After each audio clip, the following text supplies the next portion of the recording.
Imagine करो एक young woman जिसके पास ब्राइट फ्यूचर है। वो कॉलेज ग्रेजुएट है, स्मार्ट है और लोगों की हेल्प करती है। उसके पास ड्रीम्स हैं, प्लान्स हैं, लेकिन फिर एक दिन उसकी ज़िंदगी एक सिंपल चॉइस की वजह से पूरी तरह बदल जाती है।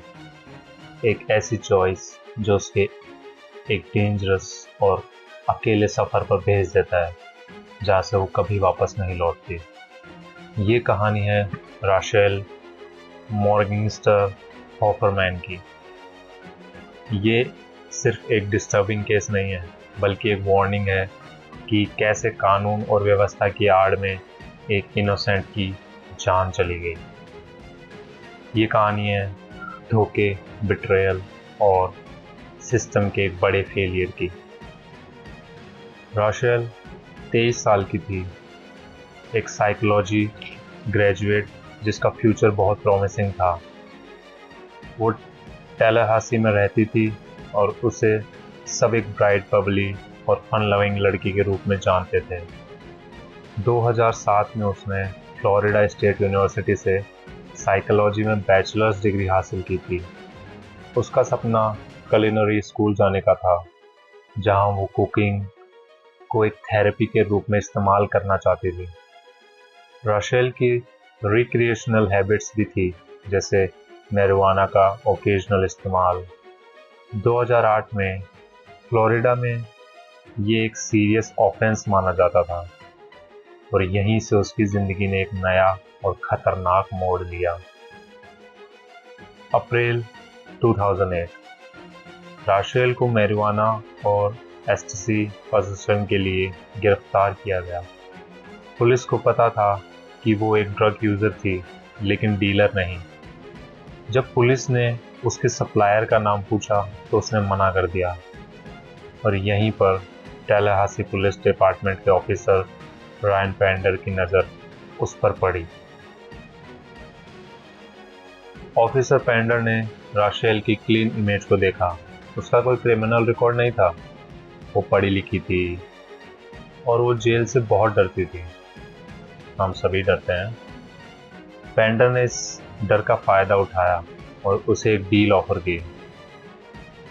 राशेल, उसने कहा, तुम्हारे पास दो ऑप्शन है, या तो फेलनी चार्ज और पॉसिबली प्रिजन टाइम का सामना करो, या अंडरकवर स्टिंग ऑपरेशन में हमारी मदद करो। तुम दो हार्डन क्रिमिनल्स को पकड़ने में हमारी मदद करोगी और बदले में तुम्हारे सारे चार्जेस ड्रॉप हो जाएंगे। राशेल के पास कोई चॉइस नहीं थी।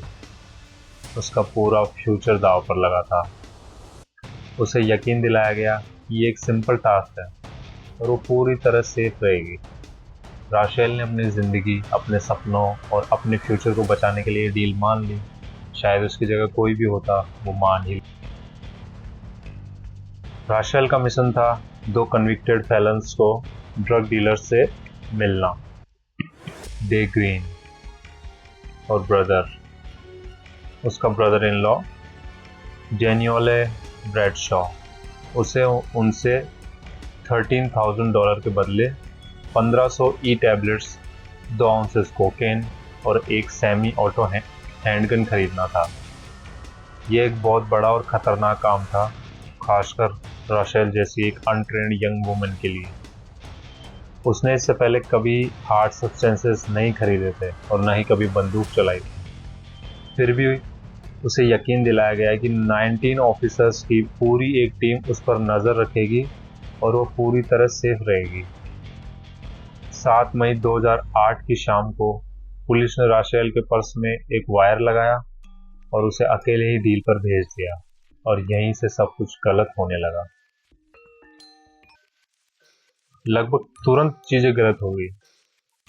ग्रीन और ब्रैडशॉ ने मीटिंग की जगह बदल दी और राशेल को एक सुनसान फॉरेस्टी एरिया में जाना पड़ा। पुलिस हेलीकॉप्टर ने तुरंत उस पर नजर खो दी। राशेल का वायर भी मेल फंक्शन करने लगा। लेकिन सबसे ज्यादा डिस्टर्बिंग बात यह थी कि बाकी ऑफिसर्स ने मान लिया था कि कोई न कोई राशेल पर नजर रखे हुए है, जबकि कोई भी उस पर नजर रखे हुए नहीं था। इसलिए किसी ने भी उसे एक्टिवली ढूंढने की कोशिश ही नहीं की। ऑफिसर पेंडर ने बाद में दावा किया कि राशेल ने उसे फ़ोन पर आखिरी बार कांटेक्ट किया और कहा, I am with them, we are on dead end street. Pender ने कहा कि उसने राशेल को वापस मुड़ने को कहा, लेकिन लाइन कट हो गई। इसी दौरान राशेल ने अपने बॉयफ्रेंड को एक फाइनल टेक्स्ट भेजा, it's about to go down. ये वो लास्ट वर्ड थे जो उसने कहे थे। जब ऑफिसर्स फाइनली उस डेड एंड स्ट्रीट पर पहुंचे तो राशेल और उसकी कार वहां नहीं थे। वहां सिर्फ एक एम्प्टी कास्टिंग और एक उसका फ्लिप फ्लॉप पड़ा था। राशेल की हत्या और पुलिस का शर्मनाक व्यवहार यहाँ देखने को मिला। 2 दिन बाद बॉडी मिली। ये राशेल हॉफमैन की बॉडी थी। उसे उसी गन से 5 बार सीने में और सिर में गोली मारी गई थी, जो पुलिस ने उसे खरीदने के लिए दी थी। ग्रीन और ब्रैडशॉ को बाद में गिरफ्तार किया गया। उन्होंने कबूल किया कि उन्होंने राशेल को इसलिए मारा क्योंकि उन्हें उसके पर्स में वायर मिला था। राशेल ने मदद के लिए चिल्लाया भी था, लेकिन उसकी आवाज़ अनसुनी रह गई थी। इस स्ट्रेटजी के बाद टैलाहासी पुलिस डिपार्टमेंट ने डैमेज कंट्रोल करने की कोशिश की। पुलिस चीफ डेनिस जॉन्स ने तो राशेल को एक क्रिमिनल और अपनी मौत के लिए खुद ही जिम्मेदार ठहराया। उन्होंने कहा कि लो लाइफ्स के साथ काम करने में यही होता है। इस बयान से राशेल के दोस्तों और परिवारों में बहुत गुस्सा था। उन्होंने पब्लिक को याद दिलाया कि राशेल अनट्रेंड थी, अनप्रोटेक्टेड थी और उसे ब्लैकमेल करके यह काम करवाया गया था। यह पुलिस की एक लापरवाही थी और राशेल की जान उसी लापरवाही की कीमत थी। राशेल के माता पिता ने हार नहीं मानी।